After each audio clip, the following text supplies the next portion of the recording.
Hello, everyone, and welcome to the live stream. I'm here with my buddy Seth. Seth, do you want to introduce yourself? Hey, everybody. I'm Seth Werkheiser from Social Media Escape Club, where I get to talk to and hang out with a bunch of creative people that are tired of being on social media.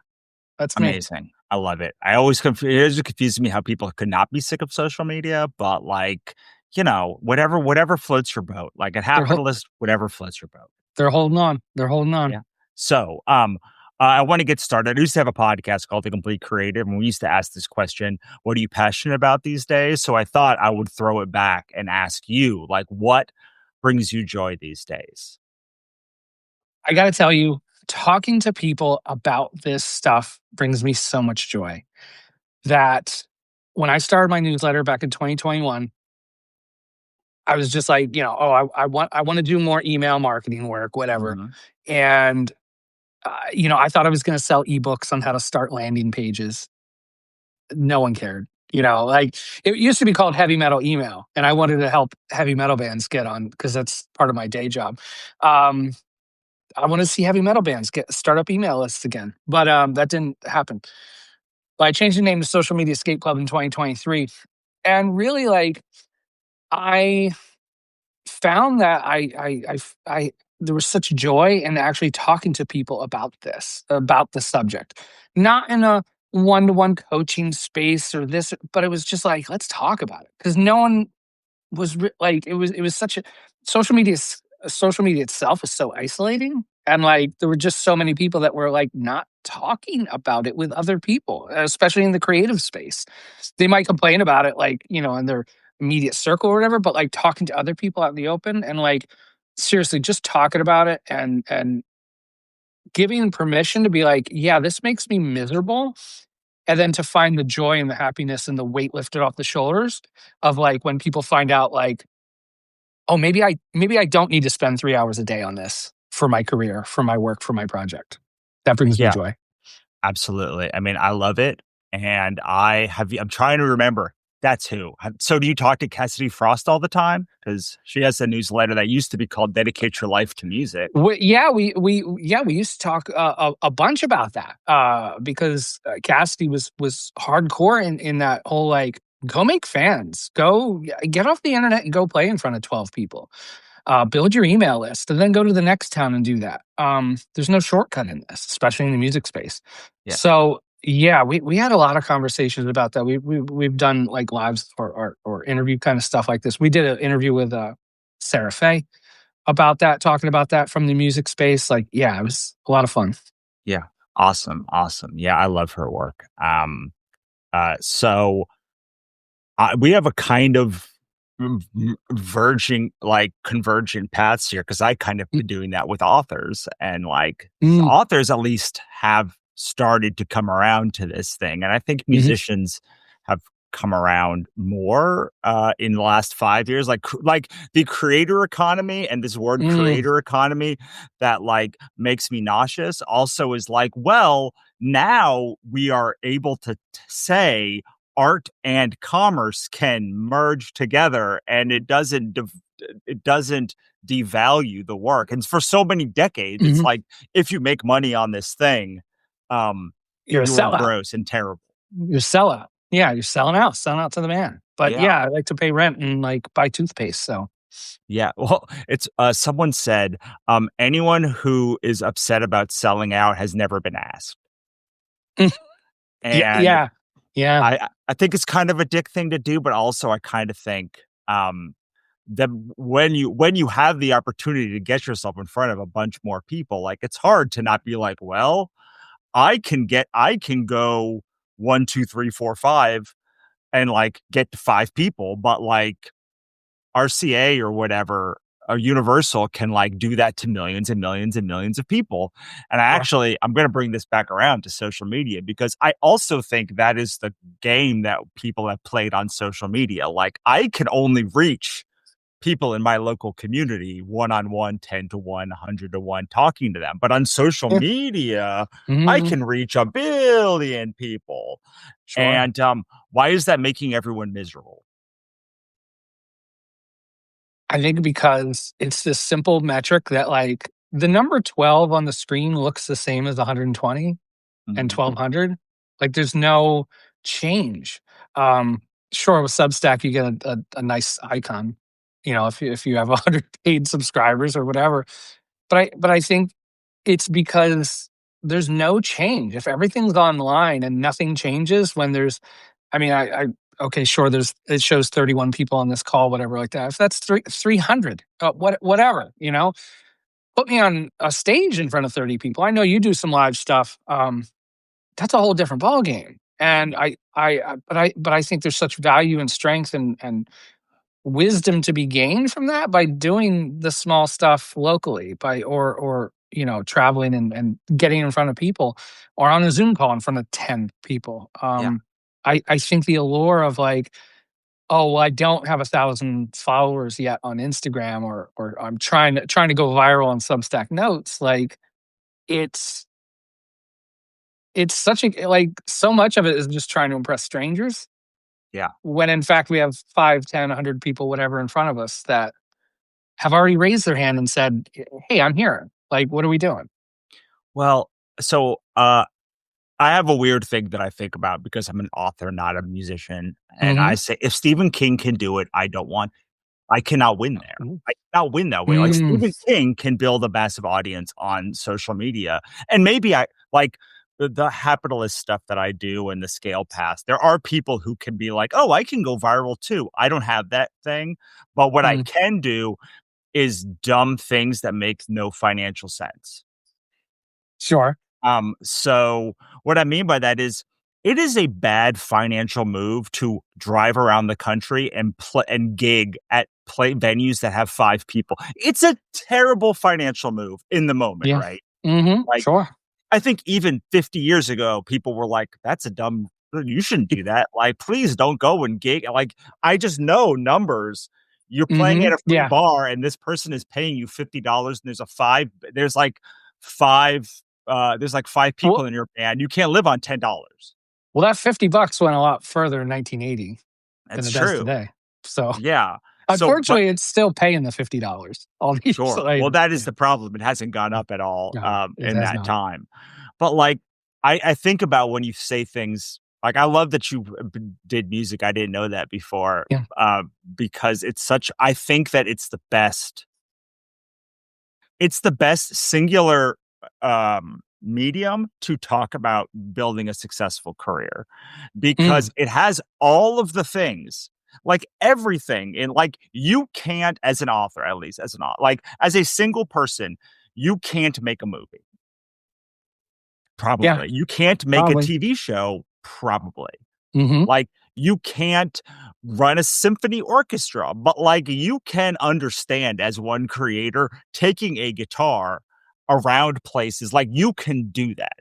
And so Yeah. when you see things like, well, how do people actually Cassidy had this great post. She's like, "The way that you make a living as a band is you do regional shows, and then once you are a regional show, you go further and further expanding, and then Mhm. you start doing bigger and bigger shows, and then you, like, have an audience." And I'm like, "That's exactly how you build any audience." Mm. Yeah. Yeah. Such a big part of that too is you have to learn how to play in front of 5 people on a Tuesday night before anyone's gonna ask you to play on a Friday night in front of 200 people.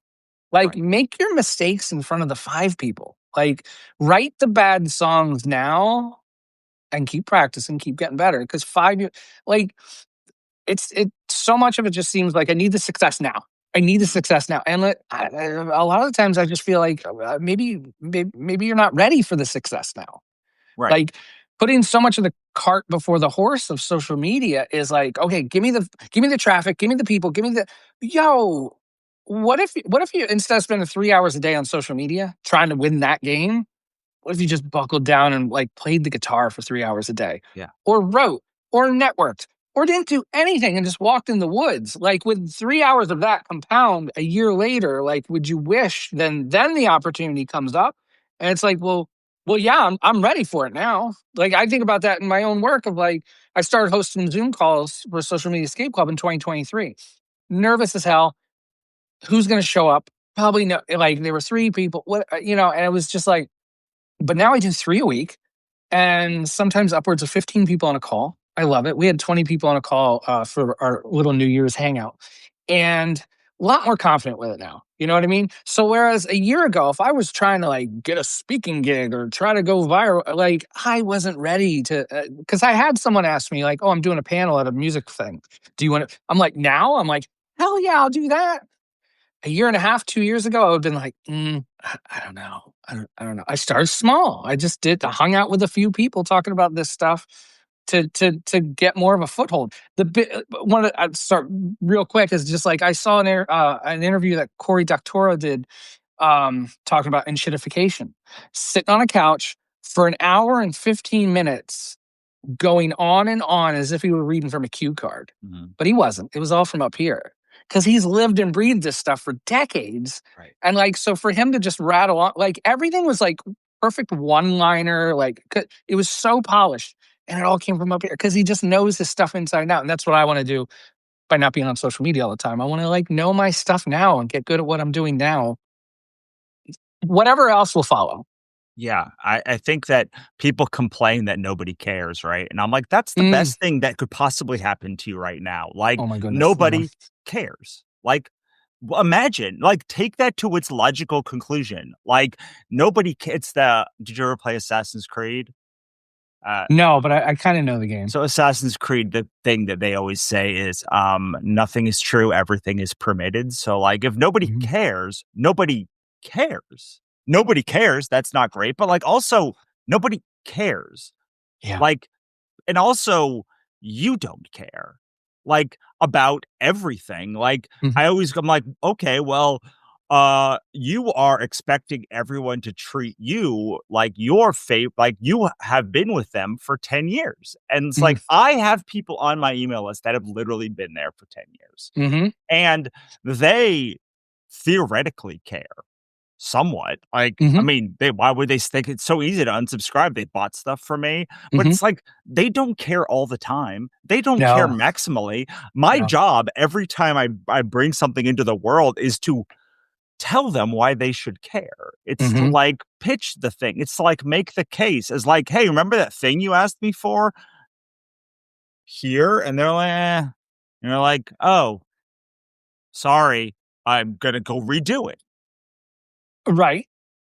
And I'm gonna talk about it next week and the week after that and the week after. Like, I'm just because I know too, like not our biggest fans don't open every single email.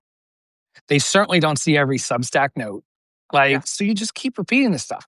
And as artistically and as creatively as we make the work is the same way that we have to talk about the work. We can't just keep saying, here's this new thing. Here's my new thing. Sign up. Yes. The short, just sell it. You're competing with Netflix. Right. Yeah, You know, people always ask like, yeah, how do you do daily posts or daily emails when I do a launch? And I'm like, well, how do you not? There is an infinite number of axes to talk to these things about Mm, people. And just because people don't want this axis doesn't mean they don't want the product. It just means you talked about this thing. Like, there's all of these things, and there are people that are just waiting. There are people that are you're building the case mhm. for why someone should buy this thing from you. And like, just because you're not in your head, just because they're not in your head, doesn't mean they're not convincible. Right. Just because you said that newsletter and 2 hours later, 34 people didn't sign up for something doesn't mean nobody cares. Like people are at the dentist's office. Right. People are in line at the bank and stuff like that. People don't maybe they don't open the email for 3 days. That happens. I open up plenty of emails days later. Yeah. Um, and you got to talk. You got to keep talking about it. But again, like I think if you love and believe in what you're doing, it's just easy to talk about. Like you find the way to talk about it, and it like I don't know how it doesn't spill out. Like you to your point, like posting something every day. Like I could write 15 things a day on my blog. I could, and that's what I do. I write more on my blog now than I send out newsletters because it's just like no one needs 15 newsletters from me a day. But yeah, I don't know. I don't know. I just love this stuff. So And I think if you love it, to find out how to reflect that, it's like your job to like find out Right. how to get that message across. Right. I mean, just take a book, right? Like a fiction book has probably a minimum 2 characters, right? Like, Mhm, I mean, probably to put like, so like, let's say there's 10 characters. Like that's mhm, literally 10 axes right there. mm, Like, let's I know when my favorite artists to like do an album, they often will like talk about each song on the album, and like mhm. that's 12 songs. That's 50. Yeah, And big time. I am the kind of person who who loves albums.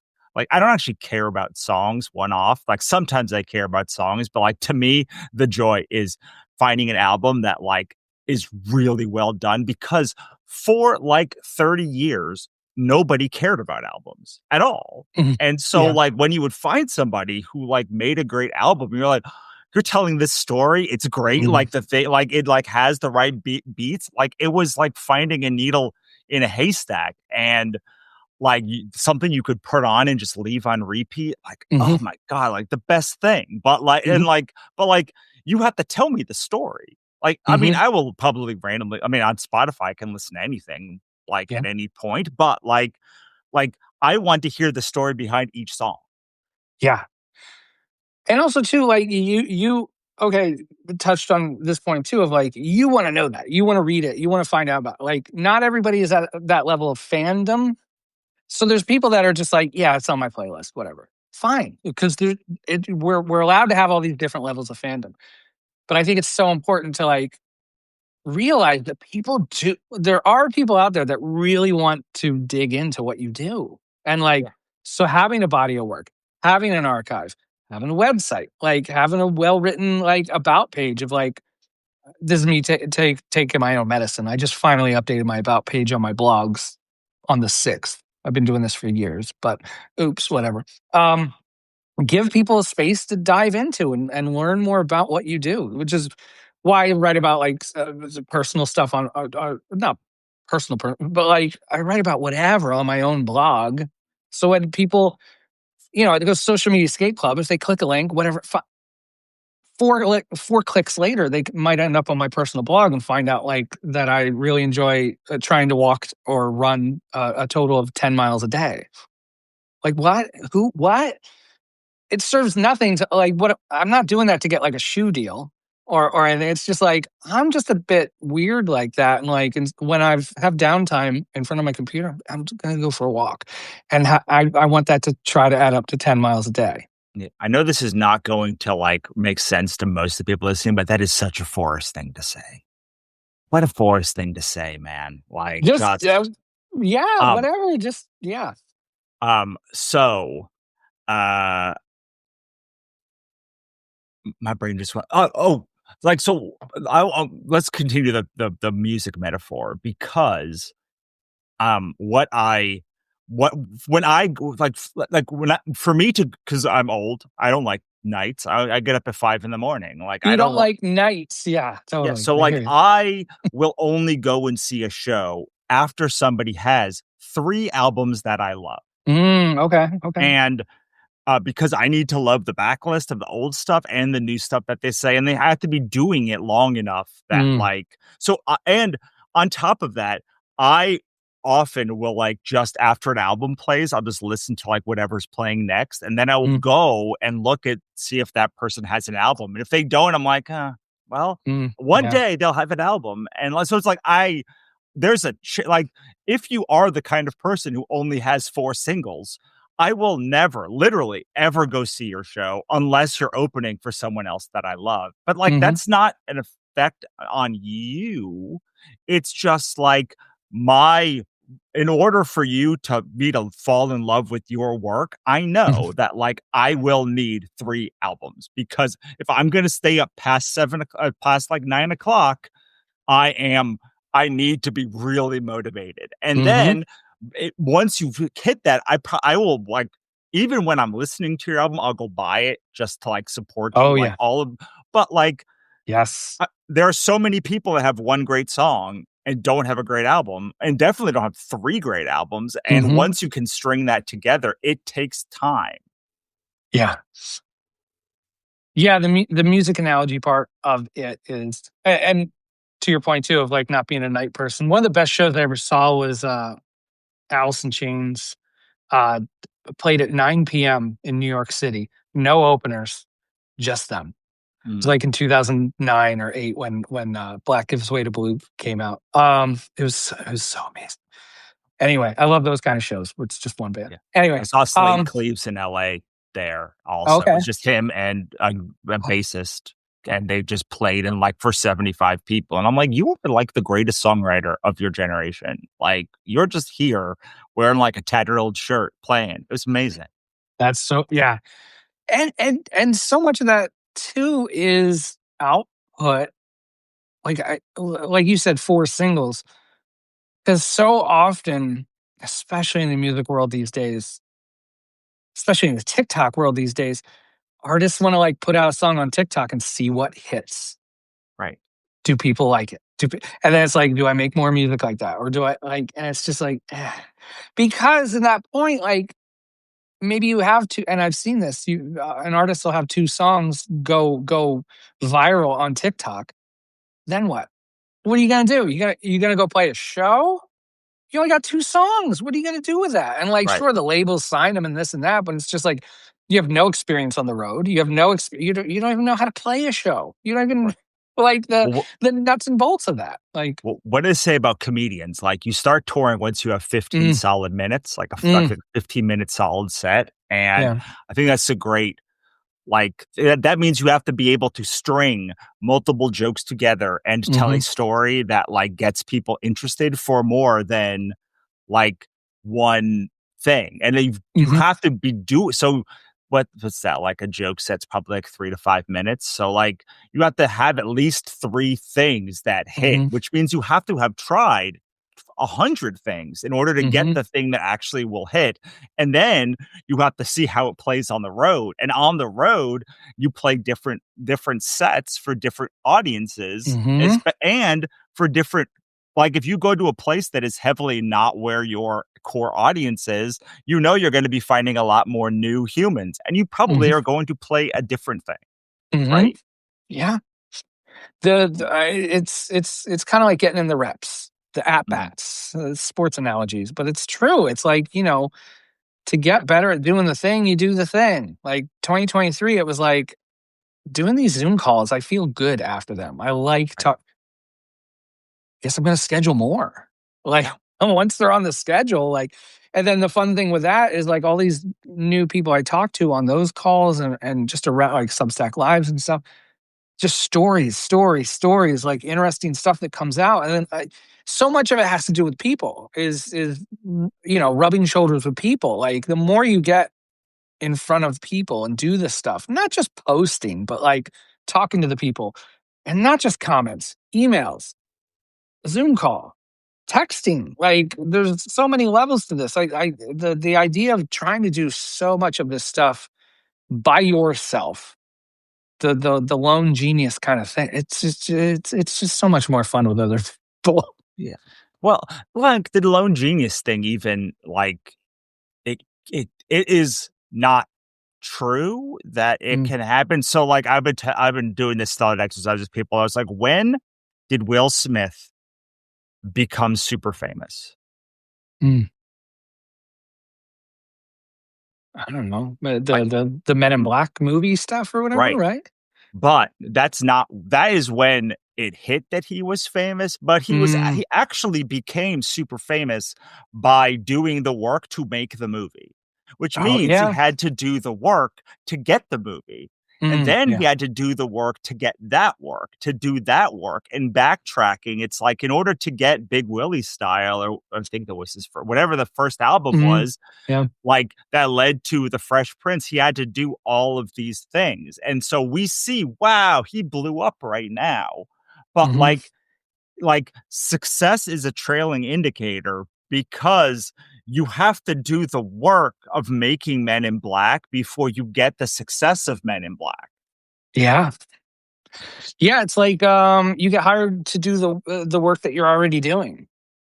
And if you keep doing the work, like, I don't know, I'm gonna keep showing up on the Zoom calls and, like, I love it. People keep showing up, and more people keep saying, "Okay, cool. Like, let's just keep doing that." And that leads and all that to say too, like, if anyone listened from the beginning of this, like, oh, Seth started his newsletter in 2021, like, or changed it to Social Media Escape Club in 2023, so he's got this head start. No, I've been writing online since 2001. Right. Like, I had a music blog in 2001 before social media, before, like, I didn't know what SEO was until I woke up one day and a post had 10,000 clicks because it was 2025 Warp Tour dates. I didn't know that was SEO. Like, and Right. I was like, why do we get all? So yeah, it was just a lot of learning and trying stuff. And like that was a music blog. Then I did AOL Music, and then I did this, and then I like worked at Field and Stream for a year. Like, what the heck? And that's 25 years later, like, of just hitting and doing and whatever. And like, I mean, so much. And it's not to discourage anybody, but like, this stuff is a journey. Yeah. Like, if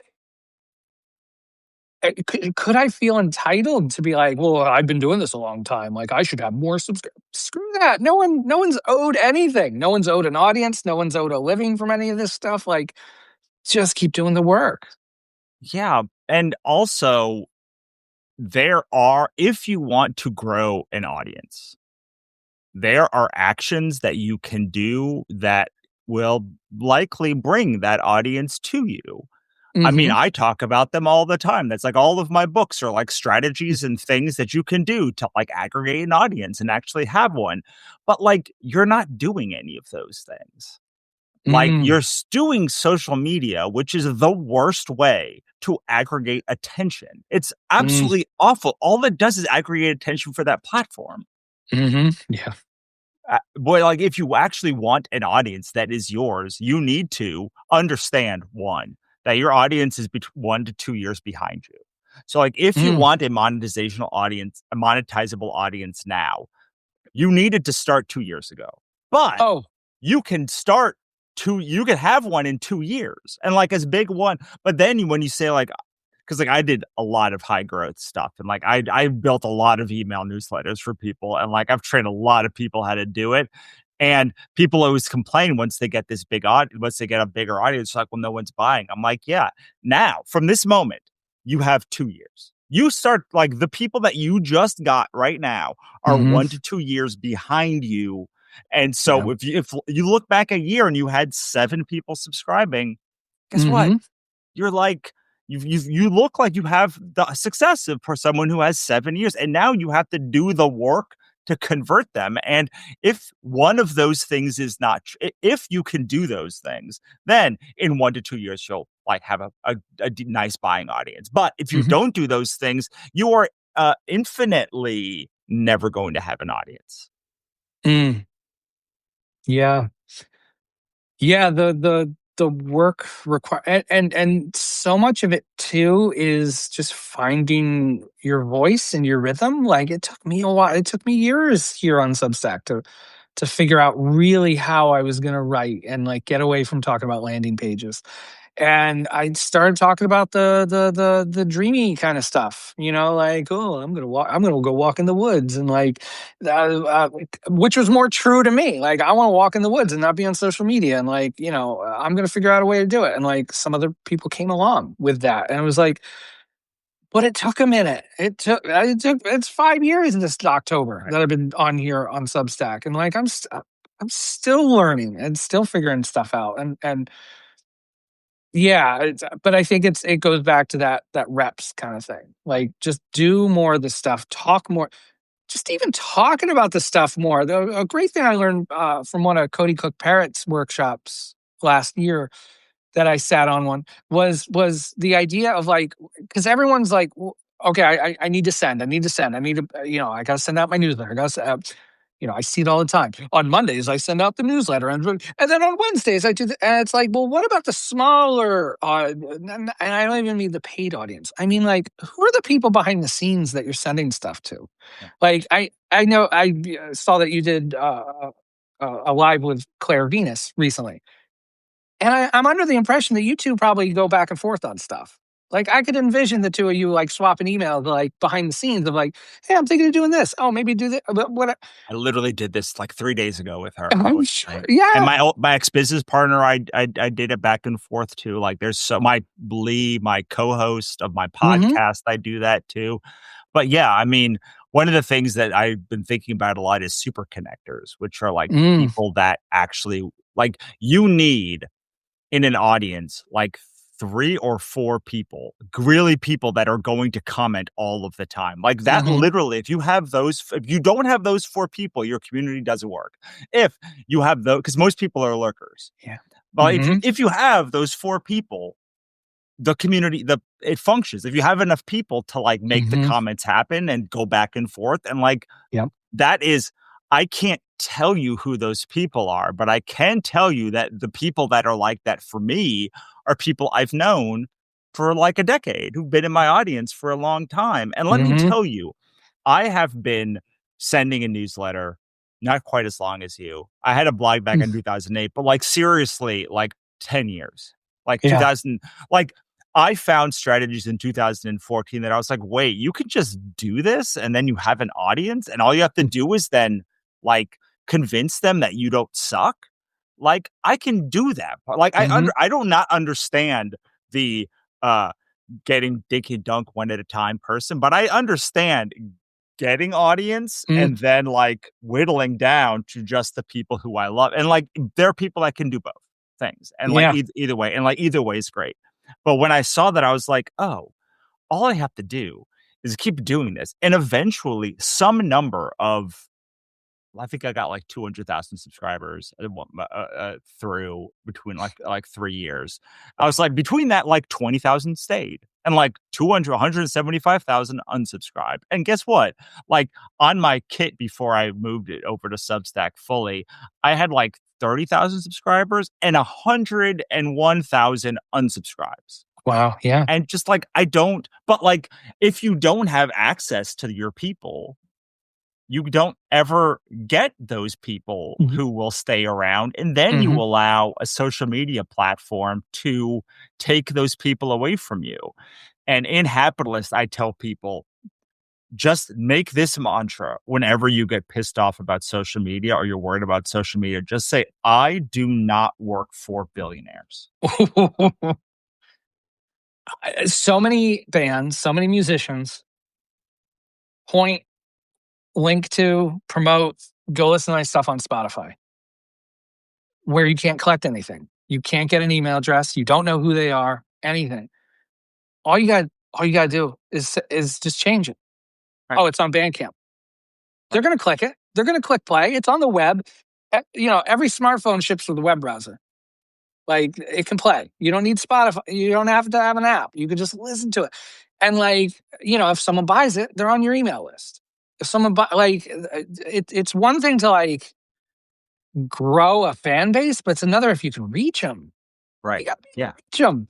It's Right. it's Exactly.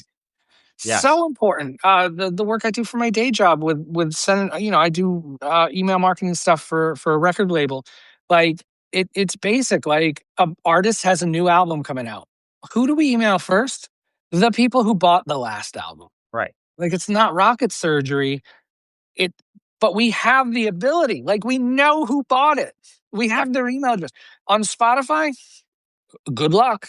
Right. Like, so the more you can drive stuff to places that are owned by dumb billionaires that are just, you know, they don't care about the art or the culture. They think about shareholder growth.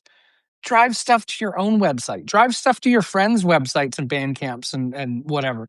Like that's where the community, that's where the ecosystem is. And like the rising tide lifts all boats. Like we just need to start linking to each other's stuff more often and like you know letting people pay for stuff, Right. like So let so people you've be fans. Yeah. So you've been around since web rings, right? I love web rings. Oh yeah, the When old I looked at the geocities stuff. Substack Yeah, recommendation stuff, I was like, oh, you just like made web rings at scale. Like, it's great. Like, awesome. thank you for Um, that Substack. It works very well for me. yes. And I do want Ooh, to say it. So the mantra is I do not work for billionaires.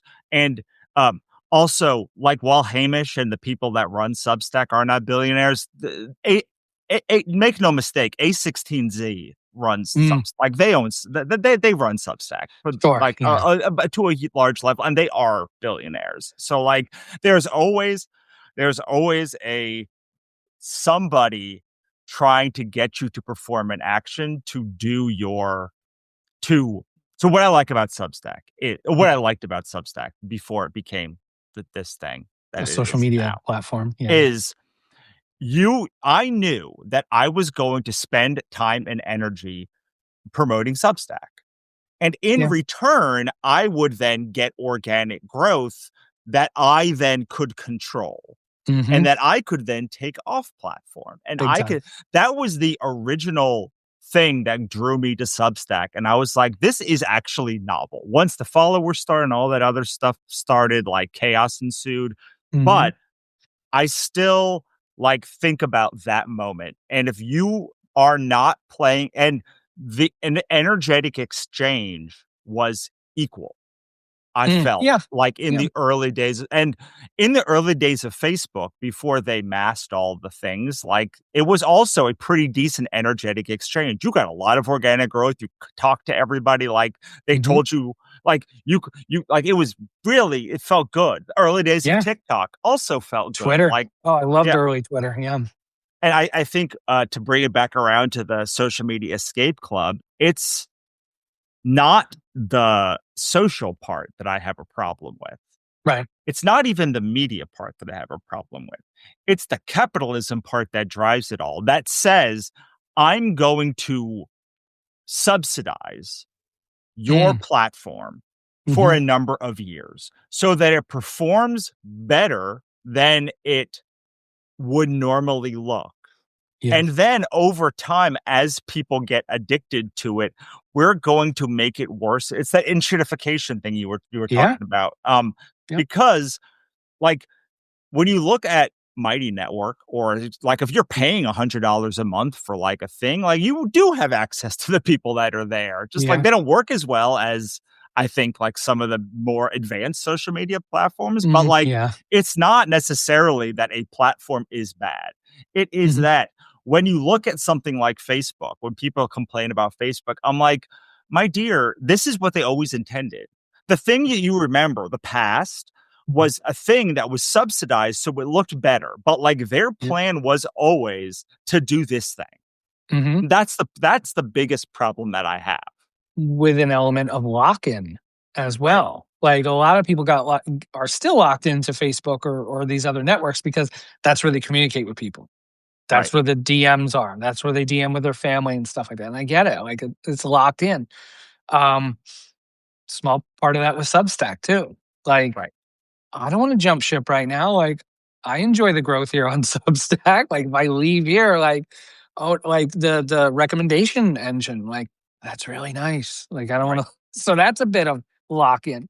But to your point too of, like, at any time, you can export your email list and go somewhere else, which is great, and that's how I justify so much of this. Like, I'll get slack sometimes when I post some of my anti-social media stuff on Substack notes. There's always 2 or 3 people that are, "Oh, you posted this on social media."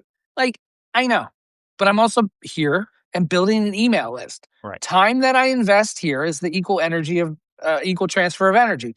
Yeah, I'm shilling for Substack, but I'm getting email addresses. And these email addresses, to your point, like you were saying, like, oh, some of these people on my list, like from 10 years ago, 10 years, this email list I create today can pay off 10 years, a decade from now. Yeah. And And they have been so there through that's worth it. yeah, they've been through every change that I've done too, which is like a bunch of them. So Hmm. I think about this a lot, which is um Thomas Edison worked by candlelight Mm. until the electricity. Uh, Henry Ford rode a horse because that was the thing. You use the Mm. thing that you Yeah. have. The Hmm. question is, and someone says the love of the concept of equal transfer of energy. If you go to frictionless growth and look Yeah, that's for return of energy exchange, return for energy investment, ROE, I talk about this a lot, but the yep. idea is like really what we have all been working with Hmm. is we used to so think of a unit of energy. A unit of energy can be anything.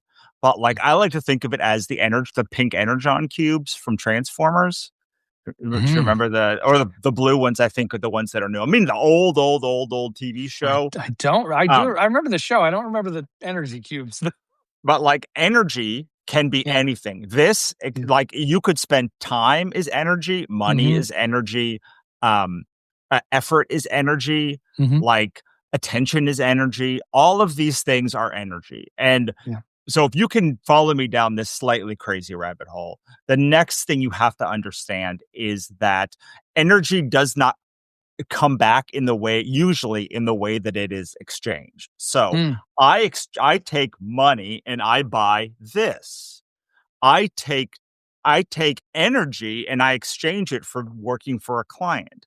mhm, I do I do X and I get Y back. And the question is, how can you get the most value? So, like, now you have to think a little bit as an investor, and you're like, mhm, okay, where can I have a finite amount of energy. It's probably like 30 minutes to an hour a day to like do whatever the thing is that you want to do. And maybe you do love TikTok. Maybe you grow on maybe. TikTok. Maybe you make a lot of money on TikTok. I don't know. Like, great, amazing. Like, if that Cool. works for you, if you love it, great. Do But you? Yeah. most people, when they are exchanging their unit of energy, remember, energy can be anything, Mhm, um, or represent anything.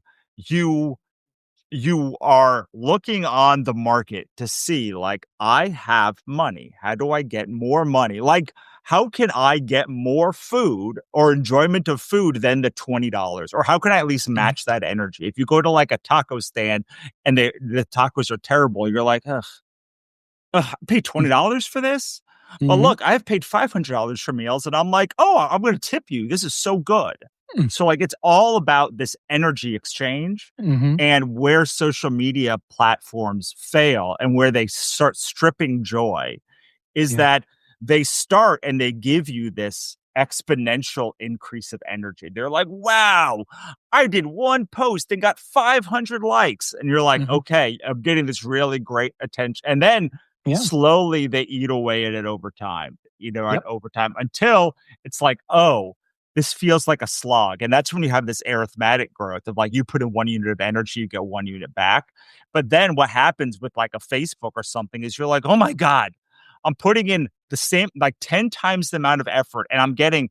This is when things go logarithmic where like it's Yeah. below 1 unit of energy. And that's where I Yeah. think a lot of people are living. There are people who still are getting exponential exchange and they should keep using the thing that gives them exponential exchange. But like, I think that like joy comes from a positive energetic exchange. Yeah. And social media generally does not give you that. And right, and if it gives you the likes or the followers or, like, then what? Like, you gotta get up and do the same old song and dance the next day and the next day, and, Right. like, I mean, if you're making it work, if it's helping your bank account, great, cool, but, like, for me, it's just, if you gain 1,000 new followers on social media, which don't even mean anything anymore because the algorithms, like, you might reach 10% of them. Might Right. that's being generous. That's 100 people. Like, might as well get 100 people on your email list. Right. Like, Yeah. it's is that easy? Can you just push a button and do that? Can you just post from your phone and get 100 new email subscribers? No. But maybe a year from now you can have 100 new subscribers. Like, Right. which I'd much rather have than the superficial viral whatever cotton candy buzz from Right. from the social and all that exists for is the casino has to pay out. Right. Every casino has to pay out because if they don't, no one's going to come back.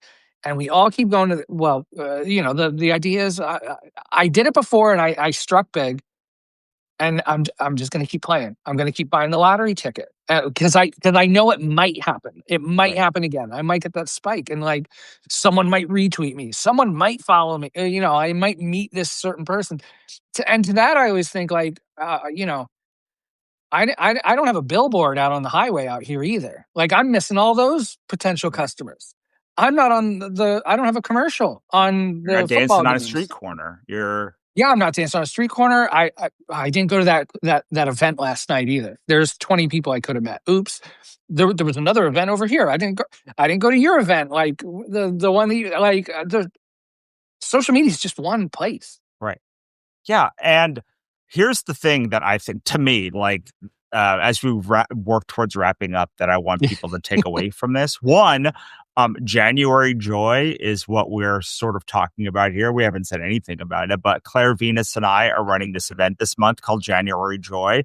If you join it next week, I'm going to go through our uh, path of least friction, which is how to kind of figure out your best energetic exchange. But what I think the other thing is, as we work towards wrapping up, is social media. If you want to win at social media, you must be okay with everything being homogenous. There is Mhm, one, like anytime you optimize, even when you optimize humans, mhm, like there's one way to like you optimization like leads to a result. Like there is one way to like get the most aerodynamic car to do the mhm, thing. Like mhm, now, depending on what you optimize for, there are different things you have to do, but like there is an optimized way to post on every platform. And when you're mhm, looking like, oh my God, everything sounds the same, it is because there is one way to get traction on that platform. mhm, But the problem is that that is not all the things that are meant to be said. So Monica, my ex-business partner, and I would always talk about why I said things. Like I have a book called How to Thrive as a Writer in a Capitalist Dystopia. Let me tell you, that is not going viral on social media. I have one called Publishing is Broken, but we doesn't have to break us, which is even less popular than the capitalism book, which is also not very popular. But these are things that need to be said. And mhm, when you have an audience, when you aggregate an audience, it allows you to bring a nuance to your work mhm, that social media literally cannot. Like if I when I post stuff about the things that are in the books on my Substack, great engagement. Like, tens of thousands of people read it. Like get new subscribers. When I post on social media, there's 3. And that's mhm. not because there's only 3 people that want it, because I have an audience of 46,000 people, and they don't unsubscribe when I send things. They read it, Yeah. they like it, they do. So like I get more likes on when I post something, an article, than I do on social media. And it's because, and the thing that I love about the Social Media Escape Club and all of this stuff is that it allows you, once you have an audience, it allows you to do dumb things at scale. And Mhm, look, humanity is made to be inefficient. Like mhm, we have this world that like is all about efficiency, but inefficiency is the real flex. Like we were built to work for 2 hours a day and then faff off the other mhm, 22 hours. And like capitalism and whatever is happening here, social media is making us do this thing mhm. where you always have to do the thing. But like Yep. when you get off social media and you really look at the books or the things that win the Man Booker Prize, those people are not making money like on the book because no one reads those books, but like they're the important books that need to be written and should be more popular. And so Mhm, the more popular you can aggregate this audience, the more you are allowed to do these very weird esoteric things that like are not going to go viral. Yes or no? absolutely. Yes, because you have the permission, like, again, you have the permission, you have that smaller audience, you can do whatever, and, February 14th, I made, break up with social media day. We're Hmm. gonna do a Zoom call, you can sign up and hang out, and we're gonna delete a social media app from our phone. Wait, what? Like, yeah, we're just gonna do that. We're gonna hang out and do that. And almost 20 people signed up already, whatever. Like, but it's just like, was there a job posting for that? Was there a big need? I don't know. I don't care. I wanted to do it. And Hmm. like, yes, I have an email list that I can reach out to and be like, hey, I'm doing this. If you want to come hang out, whatever. I'm gonna do it regardless. If there's one person, but thankfully there's 20. Um, Yeah, there's so much in this world that needs to be done and said, and music that needs to be made, and books that need to be written that won't ever sell millions of copies. But that doesn't mean they shouldn't be made. Yes. Honestly, what makes a great album are the songs that won't go viral. And the artist Mm, knows they won't go viral, mhm. and they make them anyway because it makes the album better. And that is how I know someone has achieved like a truly great thing, because they're willing to say, I'm making this song because the album needs the song. Like, I don't know. Like, Mhm. do I want to make a song that I know is going to get 4 plays? No, but like, I'm not in control here. Like, the album is in control and the audience is in control.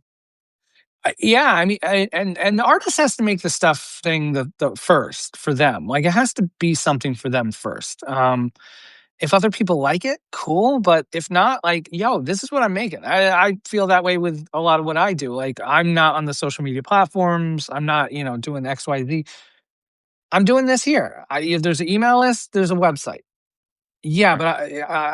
but I don't, I'm on Instagram. Well, well, I'm not, bud. Like, I guess you're not going to read my stuff. Like, as artists, I think it's important to, there's artists that don't want to play noisy bars. There's artists that don't want to do the gallery thing. What, like, do it, whatever, however you want to do it. There's so many different avenues and ways that we can distribute and get our stuff out there. And it can give, and if that brings joy to you, and like maybe it brings joy to someone else, at least one other person, like in my book, that's a better world. So one more joyous person. Like, do you read The Business of Luxury? It's like my new favorite Mm-mm. blog. It's on No. Substack. It's all Okay. about like how to make a brand. Like, it's all about like Prada is not searching for you, you're searching for them, and how to make a brand that like Ooh. is Yeah. so undeniable. I love it. Yeah. Like, I think her name is Carol Ann Alexander or something like that. But like, Okay. I love that brand. But I want to end this Yes. talking about your thing and like Oh, thank you. what you do.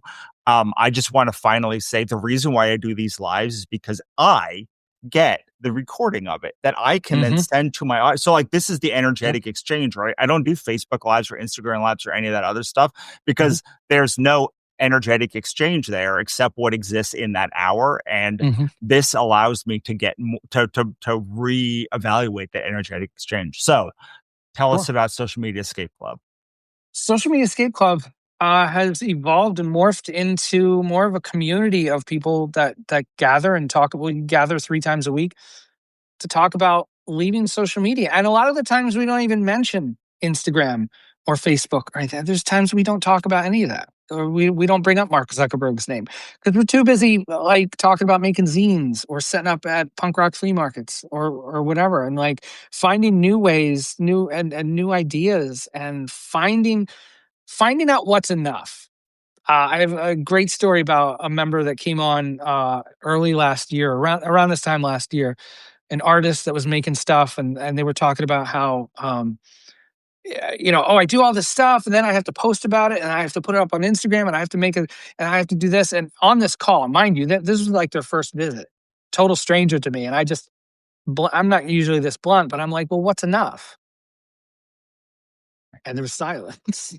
Yeah. I'm like, and a year later, that person like is doing stuff locally instead, and like focusing on their community and making, and they're getting more press than ever because they're doing more concentrated stuff. And it's just great. And like Social Media Escape Club really has helped so many people figure out what enough is, and that it's not these huge numbers on a computer screen. It's more about how I feel inside, the work I can do to help others and bring joy to the world. And that's Social Media Escape Club. You got a great recommendation from Diana at Sloppy Perfect. Highly recommend Social Media Escape Club. The people are Diana. amazing. Mm, I What I love about what you're doing is it takes out a variable. You're like, okay, I'm telling you that your career can work without social media. mhm, So how would it look to do it? And when you add social media in, you're like, I'm just going to post every day. But it's like, if you don't have that Skinner box, then how do you make a business? And I know that a business can work without social media because that is how businesses worked before social media. Like, Like there is, I don't know if you know this, but there's like tens of thousands of years of history of like the world Mhm. and humanity, and like for like 99.9999% of them we didn't have social media. Yeah. Yeah, we did it. Um, yeah, a large part in that too is modeling it. Like a lot of what Social Media Escape Club I write about and that we talk about is not the X, Y, and Z of well, how do I get my whole audience from Instagram to my email list? How do I get people from spot like how do I super duper grow my we don't talk a lot. We talk more about the experience of like an exhale of like, I don't have to do it on social media anymore. And now I can see with other people that are on that same page of like how they do it. And I go back to Cody Cook Parrott too, was a big inspiration for how I I have really moved Social Media Escape Club where it is now. They had a post years ago of like they left Instagram, then they went back. And then they came back to Substack. Now they're off to it's not linear. Like it's not perfect. It's not this like XYZ, like let me teach you exactly how to do it. Like I say this all the time in my Zoom calls. It's like my little rectangle doesn't have all the answers. But the more rectangles we get in here talking about this stuff, that's how we get closer to the answer. And it feels better and like it feels enough. Yeah, and it's that like layering things on top of each other and seeing how they overlap together too. To see how photographers do it and musicians do it and at all levels, like it's such a just like this wild bunch of weirdos doing all sorts of different stuff, and it's amazing how it comes together. And I have people on my calls be like, Seth, I love how you brought this group together. I'm like, hey, I didn't like this happened, and it's beautiful. So yeah. Wonderful. All right, where can we find Social Media Escape Club? Socialmediascape.club. Amazing. I love The- it. And you can get yeah. January Joy at joy something, joyfulgrowthclub.substack.com or something. Just like it's like my main publication. Just do stuff. There you go. Find You'll it if find you yeah, want it. just click around. Yeah, if you click on the phone, like on the profile up there, you'll find it. Like, yeah, you'll Yeah. find us. Click around, Awesome. Google it, whatever. Yeah. I So, love that both of us are like, just find us if you want to, or don't if you don't. thanks. Like, and that's like the freedom that you don't have usually. Like when you think Yeah. about social media. If you want to find it, like years ago, we used to have to go to record stores and like buy stuff and like find stuff. It's all right here on our fingers. We can find stuff a whole lot easier. So, Social Media Escape Club, come hang out. Awesome. All right. I bet you didn't Cool. think we were going to end at 11, but we did. Well, And we did it. we'll see you Yay, next time, everyone. Russ. Thanks so much. Thanks so much, Russ. This is good. Take care.